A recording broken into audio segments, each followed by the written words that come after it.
tadi kan ada pesan-pesan yang diberikan kepada para kader-kader ini, pembentukan forum RW minimal 10 orang dan lain sebagainya. Ini apa nih pesannya nih Pak sebenarnya Pak? Enggak, sebetulnya gini ya, bahwa di dalam penguatan internal partai, hal yang harus dilakukan adalah membangun penguatan dalam struktur. Dan struktur partai yang diamanahkan oleh ADRT itu sampai tingkat anak ranting. Tingkat anak ranting itu adalah di tingkat RW. Nah, oleh karenanya, saya kemanapun sebagai sekjen mengingatkan bahwa secara struktur seluruh para pimpinan partai pada semua tingkatan, baik itu ketua DPD, ketua DPC, harus merealisasikan amanah dari ADRT, yaitu menyusun kepengurusan sampai tingkat anak ranting. Ada batas waktu tentu, karena kami sekarang sudah memasuki tahun konsolidasi internal, musyawarah daerah dan musyawarah cabang. Maka siapa yang punya komitmen kuat? Pertama, ya tentu memperkuat struktur. Yang kedua, ya memiliki kantor. Memiliki kantor itu bisa kantor sendiri itu jauh lebih baik. Karena komitmennya pada waktu dulu terpilih menjadi ketua DPD, DPC, itu adalah memiliki kantor sendiri yang sertifikatnya diserahkan kepada DPP. Supaya siapapun yang nanti akan menjadi ketua DPD, DPC, kantor itu adalah milik Partai Demokrat. Seperti Pak Anton. Begitu terpilih menjadi ketua DPD Jawa Barat, maka dalam 2 tahun sudah bisa 3 tahun bisa mewujudkan kantor. Ini berbeda dengan yang lainnya. Ada banyak yang janji-janji tapi ya tidak ada. Adapun dia kantornya megah tetapi ternyata milik sendiri. Ini malah tidak bernilai bagi kami. Nah, oleh karenanya Bogor juga besar seperti ini. Tapi Pak Decan berkomitmen nanti akan menyerahkan tanah karena tanah ini adalah milik pemerintah kabupaten.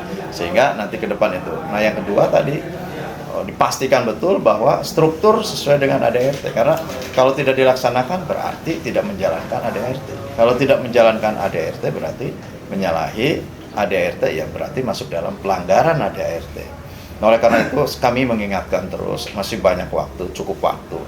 Seraya juga tentu ada membangun semangat untuk terus bekerja yang terbaik untuk rakyat, berkontribusi, peduli dan berbagi seperti yang dilakukan Pak Anton sama Pak Decan, berbagi dan peduli.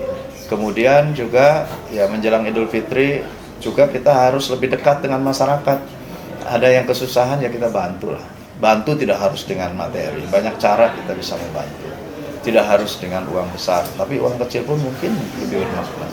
Itu yang kami sarankan, karena kalau semua kontestasi politik nanti di ujung-ujung dan bertarung secara pragmatis, maka makna demokrasinya akan ternodai.